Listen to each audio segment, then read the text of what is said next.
The auctioneer set the price at $3 because no one in the crowd would say a number at all, and the boarded Ferryhouse on the Kootenay bank had stood empty so long that the men gathered at the courthouse steps treated it as a joke told too many times. It was the autumn of 1887, in the northwest corner of Montana Territory, where the river ran green and cold out of the mountains, and the ferry crossing at Lindsay Bend had not carried a wagon in 11 years. The building leaned toward the water on a stone foundation half swallowed by willow. Its windows were nailed over with planks gone silver in the weather. And the girl who raised her hand and said $3 in a voice that did not shake was 18 years old, turned out of her uncle's house 9 days before with a canvas bag, a dead man's tool chest, and no place under any roof to call her own. They laughed, of course. A man near the front, a freighter with a watch chain across his belly, said she had bought herself a pile of rot and a long walk to the river to look at it, and the men around him took up the joke the way men do, each adding his own turn to it until the steps of the courthouse rang with it. One asked whether she meant to charge the fish a toll. Another said the only thing crossing at Lindsay Bend these days was the wind. The auctioneer, not unkindly, leaned down and asked twice whether she understood the parcel, came with no road, no stock, and no clear title to the landing itself, only the house and the ground it sat on. She said she understood. She counted $3 in coin from her knotted handkerchief into his palm, the larger part of everything she owned in the world, and she took the paper he gave her, and she folded it once and put it in her bag, and she walked down through the laughing men without lowering her eyes. Because Amos had taught her that a person who has done nothing wrong owes no one a bowed head. What none of them knew, what she did not fully know herself yet, was that beneath the floor of that ruined ferry house, under a layer of river silt and a door no one had opened in over a decade, something had been sealed away on purpose, and the man who sealed it had counted on exactly this, on the place being dismissed and forgotten until the people it could harm were safely in their graves. Her name was Della Wren. She had come to the territory 4 years earlier, brought west by an uncle after her grandfather died, and in the uncle's house she had been useful the way a hired hand is useful and welcome the way bad weather is welcome. She slept in a lean-to off the kitchen, on a tick mattress she had sewn and stuffed herself, and she rose before the rest of the house to lay the fire, and was the last to sit down at a table where her place was never quite set without a small frown from the woman at its head. She mended what broke. She kept her opinions behind her teeth. She learned that gratitude in that house was a debt that grew larger, the more of it you paid. The morning it ended, the uncle's new wife stood in the kitchen doorway with her arms folded and said the lean-to was wanted for storing seed against the coming planting, and that a grown woman could not go on sleeping against the house like a dog at the step, and that surely Della had folk of her own or prospects she might see to. The uncle did not look up from his coffee. He had married a woman who said the hard things so he would not have to, and his silence was its own kind of speech. Della did not argue, for she had learned that arguing with people who have already decided is a way of paying them attention they have not earned. She went to the lean-to and she rolled her bedding and she lifted down from its peg the one thing in that house that had always been wholly hers. It was her grandfather's chest of joiner's tools, a low box of dovetailed oak with iron corners, and it held a skill he had spent her whole childhood pressing into her hands. There were chisels in it, ground to a razor and kept oiled against rust, a tri-square he had made himself, 2 saws, a brace, and a set of bits, a wooden plane whose sole he had trued so many times it had grown thin as a shingle, and the flat pry-bar with the worn handle that she would come to use more than any other tool she owned. She had a little money besides a small sum of coins saved from selling eggs that were never quite hers to sell, counted and recounted in a knotted handkerchief. And she had the clothes on her back and a canvas bag, and that was the whole of what she carried out of 4 years of that house. She walked to the courthouse the morning of the tax sale, because a notice tacked to the mercantile wall had named the cheapest thing in the county, and cheap was the only door open to her. She had read the notice 3 times standing in the cold, the way Amos had taught her to read anything that might cost her, and she had seen that the boarded ferry house at Lindsay Bend was to be sold for back taxes, with a starting figure of $3 and no reserve. $3 was very nearly all she had.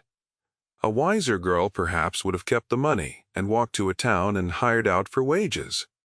Della had spent 4 years hiring out for the privilege of a lean-to, and she had decided somewhere on the cold walk to the courthouse that she would rather own a ruin than rent a corner of someone else's house for the rest of her life. Her grandfather had been a boatwright on the Ohio before age, and a failing chest brought him to live out his last years near his son's family. His name was Amos, and he built nothing in those final years but birdhouses and the occasional coffin, yet he taught Della as though she would one day frame a steamboat hull. He showed her how green wood moves and how seasoned wood holds, how a joint cut with the grain outlasts a joint forced against it, how to read the age of a timber by its checking and the soundness of a beam by the note it gave when struck. "Work with the wood and it will work with you," he told her more than once. "Fight it, and you will lose. And you will deserve to." She had not understood at 9 years old that he was teaching her a way to live. She understood it now, walking the river road with everything she owned on her back. The ferry house sat where the road had once dropped to the water on a bench of flat ground above the spring flood line. Up close it was worse than the auction had suggested, and better in the ways that mattered.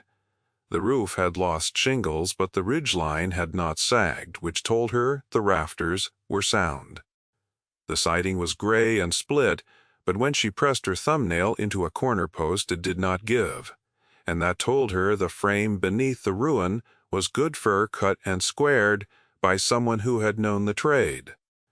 Someone had built this to last 100 years. The question that settled into her like a splinter was why a building raised with that much care had been abandoned with so little. She pried the planks from the front door that first afternoon, working the nails with the flat bar from Amos's chest, easing each one rather than tearing it, because a torn nail hole splits the wood and a coaxed one does not. Inside, the air was close and smelled of mud and old tar and the particular cold that lives in places the sun has not reached in years. The main room had been the ferryman's office and waiting room both. A counter ran along one wall. A ledger desk stood in the corner with its drawers swollen shut, and the floor, when she walked it, gave back 2 different sounds: a solid thud across most of the room, and, near the riverside wall, a hollow knock that stopped her where she stood. Amos had taught her to trust the note a thing gives back. She knelt and rapped the boards with her knuckles, and the hollow ran for a span of about 6 feet along the wall, a rectangle of floor that sounded like a drum over empty space. Every ferry house she had ever heard of sat flat on its foundation or over a crawlspace too low to use. This sounded like a room.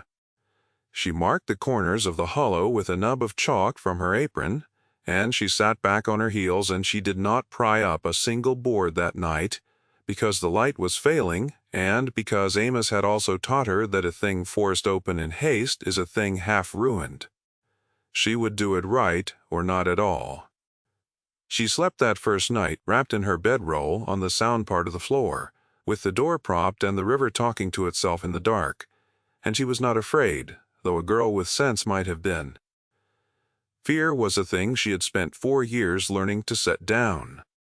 What she felt instead was the old steady pull she always felt at the start of a piece of work, the pull toward the hidden joint, the buried fault, the thing that wanted understanding. In the morning she would begin. And what she would find in the days and weeks to come would settle a wrong that had outlived the man who committed it, and would give back to a family their name. You may know the feeling of being counted as nothing by people who never troubled to look closer. If you have ever been written off, stay with this one. It belongs to you as much as to her. Morning came gray and bright off the water. Della ate the last of the bread she had carried from the mercantile, and she set to learning the building before she opened it, because Amos had taught her that you do not cut until you have read the whole board. She walked the foundation outside, parting the willow with her hands, and she ran her palm along the stonework the way a doctor might run a hand along a bone, feeling for the break. The riverside rose higher than a crawlspace would need. A full course of dressed granite, a man could stand behind, the stones squared and fitted by a mason who had been paid to do it right. That alone told her something. No one lays dressed granite for a space meant only to keep damp off a floor. She found, low on that wall where the willow grew thickest and a person would have to crouch and reach to find it at all, the outline of a doorway that had been filled in with mortared rock, the mortar a different color than the rest, grayer and newer, troweled in haste by a hand that had not bothered to match the work around it. She pressed it. It was hard and old, 11 years old at the least, but it was not the same age as the wall it interrupted. Someone had walled up a door from the outside long after the house was built. The lower room had 2 ways in once, and both had been closed, the floor hatch from above and this door from the riverbank. And that was not how a man seals a root cellar. A root cellar wants a door that opens. That was how a man seals a thing he does not want found, ever by anyone. She went back inside and began on the floor. The boards over the hollow were wide planks of clear fir, face-nailed, and she lifted them one at a time the way Amos had taught her to lift a coffin lid when a family wanted to look a last time, with patience and respect for the grain, prying near each nail and working down the length so the board came up whole. Under the planks were joists, and under the joists, where the lamplight reached, was not earth, but the top of a finished wall and the dark of a room below. The cold came up out of it, like breath from a cellar that had not been opened in a long while. She lowered her lantern on its bail and saw, 10 feet down, a floor of mortared stone, dry and clean, and along the far wall the shapes of crates stacked and covered in canvas gone stiff with age. She did not jump down into a hole on the strength of a guess. She built a way in. Over the next 2 days she cut a proper hatch, framing the opening square with timber she salvaged from the counter, and she made a ladder from the counter's own stout shelving, mortising the rungs so they would bear her weight and not betray her halfway down. She worked the way Amos had worked, measuring twice and cutting once, chalking her lines and sawing to the waist side of them, paring the mortises with a chisel, until each rung seated with a tap of her palm and would not be pulled free by hand. A ladder is a simple thing and a deadly one when it is made wrong, he had told her, for it asks you to trust it with your whole weight over a drop, and a joiner who cannot make a ladder that will not kill her has no business making anything. She remembered him saying it as she drove the last rung home, and set her boot on the bottom step and bore down with all her weight to be sure. The work was slow, and her hands paid for it. The blisters of the first day broke on the second, and the broken skins split on the third, and she wrapped each palm in strips torn from her spare shift, and went on, because the wood did not care that her hands hurt and the truth below the floor would not lift itself. She ate little, for her stores were thin, a handful of meal boiled to mush morning and night, and she rationed the lamp oil because there was no money to buy more. A man passing on the far bank in a skiff stopped to watch her haul lumber, and called across the water to ask if she knew the place was haunted. She called back that she had not yet met the ghost, but the carpentry was honest. He laughed and rode on, and that was the only human voice she heard for 3 days. 3 days of sawdust and split palms and the river going by, 3 days at the end of which a sound ladder stood in a square-framed hatch, ready to carry her down into whatever the dark below was keeping. On the 3rd day the ladder held, and she went down into the sealed room. The air was so cold and so still it felt like a held breath, and the dust did not stir even as she moved through it, dust that had settled and never once been disturbed in all the years the door had been mortared shut. The crates along the wall were stenciled with a name in faded black paint, and she rubbed the grime from the first one with her sleeve, and read it twice to be sure. The name was Holland. Below it, smaller, the words Lindsay Bend Ferry and Freight. She had bought, for $3, the buried storeroom of the very company that had once run the crossing, and the company had not merely failed. The company had been buried deliberately, with its records and its goods sealed inside the bank of a river no one used anymore. What she found in those crates over the patient week that followed was the anatomy of a theft. There were ledgers, dozens of them, bound in cracked leather, and there were strong boxes of black iron, with their lids gone orange at the seams, and there were canvas sacks of letters tied with rotted string that broke at a touch. Della could read and read well, because Amos had insisted a person who could not read a contract would spend her life signing away things she did not understand. He had taught her with a slate and a stub of chalk on winter evenings, drilling her on figures and on the long, hard words that men hide their dealings behind, telling her that a column of numbers is only another kind of joint, and that a false sum, like a forced joint, always shows its fault to the eye that knows to look. She sat on a crate with the lantern at her elbow, hour after hour, her breath clouding in the cold, and she pieced the story together, the way she pieced together the history of a damaged timber fact by fact, until the shape of what had happened stood clear and cold in front of her. The ferry at Lindsay Bend had belonged to a man named Josiah Holland and his partner, and it had been the only crossing for 40 miles, which in the years the mines were opening upriver had made it worth a great deal of money.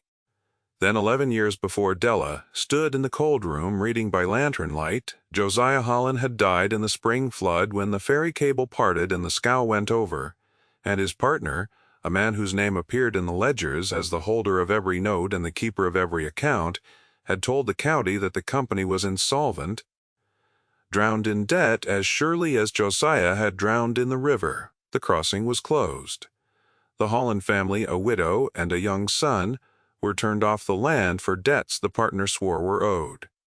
And the partner, a man named Crail, had gone on to become a respectable figure downriver, a banker now, a man who sat on the bench of the very county court that had ruled the Hollands penniless. The ledgers in the cold room told a different sum. These were the true books, the company's own accounts, sealed away where the false story could not reach them. They showed a ferry that had cleared more money in its last 3 years than a man could spend in a lifetime. They showed the partner Crail moving that money quietly into accounts under his own name in the months before Josiah died, a steady draining that no honest partner performs. And the letters, the rotted sacks of letters, showed something worse and quieter. They showed that the ferry cable had not simply failed. A letter from a chandler downriver, dated 3 weeks before the flood, confirmed an order Crail had placed for a lighter gauge cable than the crossing required, billed to the company and substituted for the heavy cable Josiah had specified and paid for. The heavy cable had been sold off, the light one had been strung, and in the first hard pull of the spring flood it had parted exactly as a lighter cable would. Della sat with that letter a long time. The cold of the room had worked into her by then, and her breath hung in the lantern light, and outside, faintly, the living river went on past the dead one's grave. She was 18 years old, and she held in her cracked hands the proof that a man had killed his partner for money and buried the evidence in a riverbank and called it bankruptcy, and had let a widow and a boy be turned out as paupers to cover the lie. She thought of her own turning out, of the lean-to wanted for seed, and she understood that the same cold arithmetic that had set her on the river road had once set a far crueler hand to a far crueler sum, and that the difference between an inconvenience and a murder. She understood now why the building had been raised so well and abandoned so completely. Crail had not been able to burn it without questions, sitting as it did on the public landing where any traveler might have seen the smoke, so he had done the next best and patient thing. He had walled the truth up behind, dressed granite, and he had trusted the river and the years and the contempt of practical men to keep it, and for 11 years his trust had been repaid. He had not reckoned on a girl who could read the note, an empty floor gives back, and who had been taught to open a sealed thing gently rather than leave it forever shut. What she did not do was take a single coin from the strong boxes, though there was coin in them. More money than she had ever seen. She counted it and recorded the count in the back of her own small notebook, and she left it where it lay. Amos had taught her the difference between what a thing is worth and what it is for. The money in those boxes was not hers, it was the Hollands, and it had been stolen, and a thief who restored a debt by stealing it back was a thief still. She wanted the truth brought up into the light and the family made whole. And for that, she would need more than a hole in a floor and a girl's word against a judge. She needed a witness who remembered, and she found one in the form of an old man named Tom Briggs, who kept a few goats on the bluff above the bend and had, it turned out, been the ferry's hand in the years before it sank. He came down to the river bank the morning he saw smoke from her chimney, suspicious and stiff-kneed, leaning on a staff cut from a willow branch, and he stood in the doorway of the place he plainly had not entered in 11 years.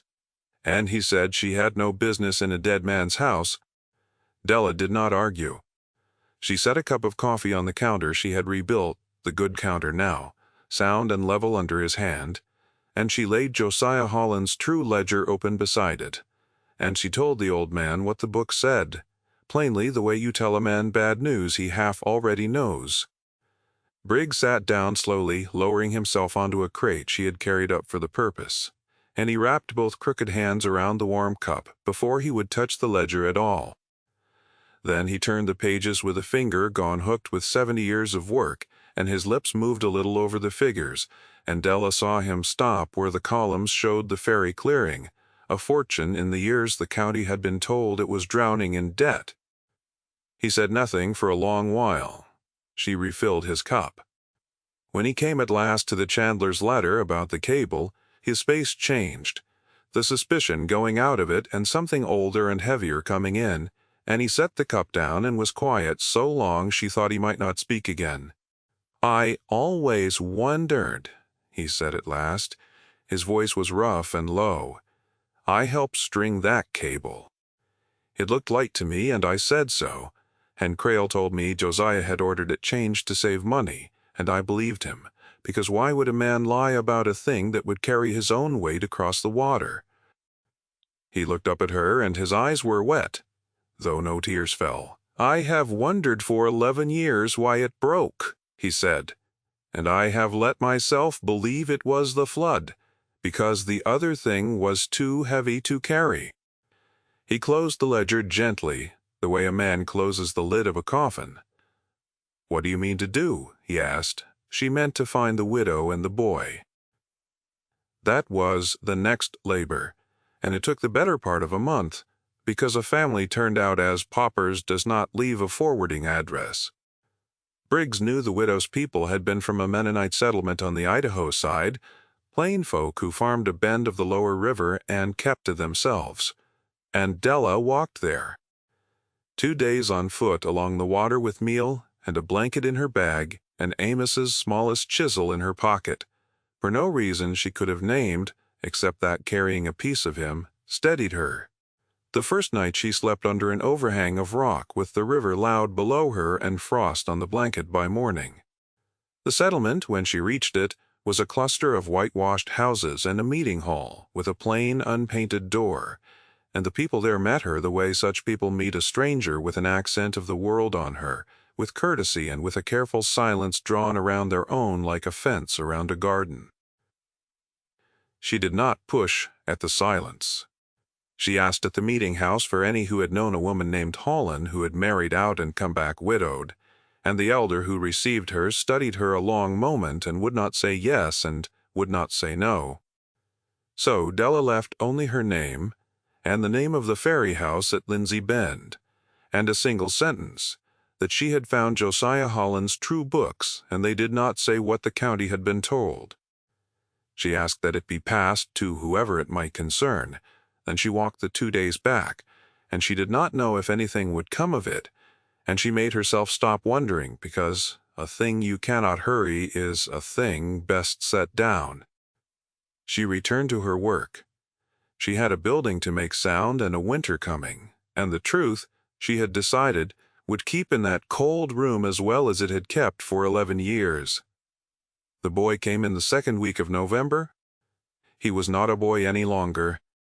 Eli Holland had been 7 when his father drowned, and he was 18 now, the same age as Della, a lean young man with his dead father's name and nothing else of him, raised on charity in another territory and told all his life that his father had died a bankrupt and a poor manager who had left his family with nothing but debts. He had walked the same river road Della had walked, and he stood in the doorway of his father's Ferryhouse with an expression she recognized, because it was the one she had worn at the auction, the look of a person braced to be disappointed by yet another empty promise. She did not soften it or dress it up. She lit the lantern, and she took him down the ladder into the cold room, the rungs she had mortised bearing them both without a creak, and she showed him the crates with his name on them, the stenciled Holland she had rubbed clean with her sleeve weeks before. She put his father's true ledger into his hands and let him read what his father had built and what had been done to it, holding the lantern close so the figures stood plain. She showed him the count of the coin in her own notebook, every dollar recorded and not one of them spent, and she watched him understand that the girl who had found a fortune under her floor had touched none of it. And last, she showed him the chandler's letter about the cable, and she held the light steady while he read it twice, and she watched a young man learn in the space of a held breath that his father had not failed him, but had been murdered, and that the man who did it had spent 11 years prospering on the lie. Eli Holland did not weep, or not at first. He sat on a crate in the cold and the dust, and he held the letter in both hands as though it might blow away, and he said, very quietly, that his mother had died 2 winters back, still believing she had married a fool. That was the wound the money could not touch, and Della knew it, and she did not pretend otherwise. There are wrongs that cannot be made fully right, only named and carried better for the naming. What she could give him was the truth and the proof of it, undeniable, in his father's own hand and the hand of the man who had wronged him, and she gave him that, and she told him plainly that the next part was his to choose, not hers. The books were his, the coin was his, the wrong was done to his family, and the righting of it belonged to him. There is a kind of justice the frontier rarely shows, the kind that arrives without a single shot fired, and that is the kind that came to Lindsay Bend that winter. They did not ride down river to confront the banker Crail. Della had learned from Amos and from the cold room both that a thing exposed is stronger than a thing accused. Through the spring, with Briggs to vouch for the ferry's history and Eli to claim his father's name, the true books and the chandler's letter were laid before the territorial court at the county seat, copied and certified, the originals kept safe. A theft proven in a man's own ledgers does not need a speech. It does not need the thief in the room. Roué. It simply stands, page after page, in figures that cannot be argued with, and it pulls the foundation out from under everything the thief has built upon the lie. Crail was never met in any final scene. He did not stand in a courtroom and confess. What happened to him was slower and more complete than any confrontation. The certified copies went where they needed to go, to the court, to the newspaper at the county seat, to the bank's other partners who had not known what their respectable colleague was built upon. A man whose entire standing rests on his reputation for sound accounts cannot survive his own books being read aloud. The notes he held were challenged and unwound. The judgeship was quietly not renewed. By the time the river opened the following spring, Josiah Holland's old partner had sold his house downriver and gone east, and the country closed over the place where he had been the way water closes over a stone, and within a few years most people at the Bend could not have told you his name. He had wanted to be forgotten by burying the truth. In the end, the truth brought up into the light was what forgot him. The restitution came not as a single dramatic sum, but as a slow setting right that took years. The court ordered the Holland estate restored from what could be traced of Crale's holdings, and it was less than had been stolen, because stolen money scatters and cannot all be gathered. But it was enough to give Eli Holland back the land his father had worked and a stake to work it with. He did not become rich. The widow was past helping. Yet the name Holland, which had been a byword for failure at Lindsay Bend, became again the name of an honest man wronged, and that mattered more to the son than the money did, as Della had known it would, because a person can live poor with a clean name far easier than rich under a lie. As for Della Wren, she was offered a share of the restored estate, and she refused it, because she had not done the work for pay, and taking it would have made her a different kind of person than the one Amos had raised. What she accepted was the Ferryhouse itself, signed over to her, free and clear, with a proper title at last, the $3 ruin that had held the truth. She made it sound. Through that first winter and the spring that followed, she reframed the rotted sill, reshingled the roof, hung true doors on planed jambs, and rebuilt the counter she had torn apart to make her ladder. And when she was done, the building that had leaned toward the water for 11 years stood square again, the way its builder had meant it to.